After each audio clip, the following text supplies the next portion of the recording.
Outro semana, já sábado, 18 de abril, nós vamos ter Paw Fest na Village Mall. É evento que o One Love Foundation buku tentar Beach Resort e The Village Mall está organizando.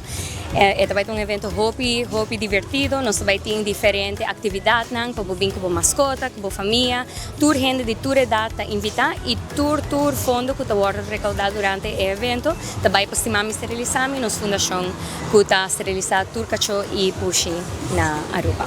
O evento vai começar às 9h30 e acaba às 3h da tarde, pero The Village Mall está abrir full dia, qualquer hora que a gente quer passar também tá bom, mas se você vir entre as 5 e 3, eu vou disfrutar da atividade que nós temos organizado. Nós também temos hobby espacio para hobby cachorro. Naturalmente, nós pedimos a gente que vem com um cachorro, para um cachorro estar bom educado, que está bom treino. Nós queremos para a gente passar hobby bom, corda, aguanta o cachorro riba leash e bem passa duche conosco. Ok, nós também temos menu especial na Craft Lola, Senior Frogs e Fat Tuesday. Também para a mascota, nós também temos foam party na Tantra, nós também temos diferentes yega e atividades na Senior Frogs e também temos dino jump mucha na parte para trás, nós temos atividade para toda a gente. De parte de estimar esterilizar, nós estamos super agradecidos na One Love Foundation, buku tentar a Beach Resort, The Village Mall, também toda a organização de resgate de animal que vai ter, todos nos sponsor e nós queremos visa hopi danki na toda a gente que vai estar presente para ajudar-nos com a grande causa aqui.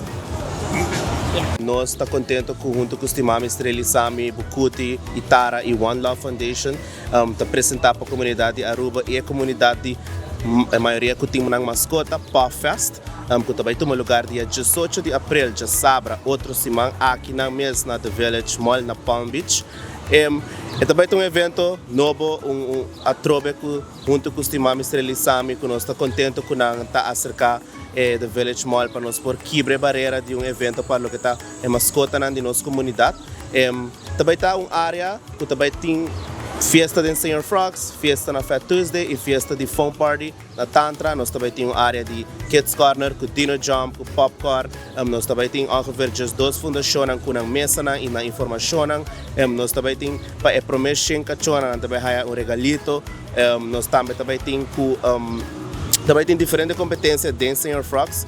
Quem tem que comer mais ligeiro, quem tem que bem melhor vestir, melhor história de resgate de cachorro. Então nós também temos prêmio de Roma Trading, Eduardo's e Compra and Vê. Também nós também temos menu especial para o que tem mascota. Então tudo é fundo que está cobrido para isso aqui, também diretamente na estimar esterilizame que tem plataforma que está castra cachona e puxa na Aruba. Nós estamos sumamente contentes que também está algo novo. Nós estamos invitando a comunidade de Aruba para vir e presenciar o evento. Também toma lugar sábado, 18 de abril, de 19h30 para 3h da tarde.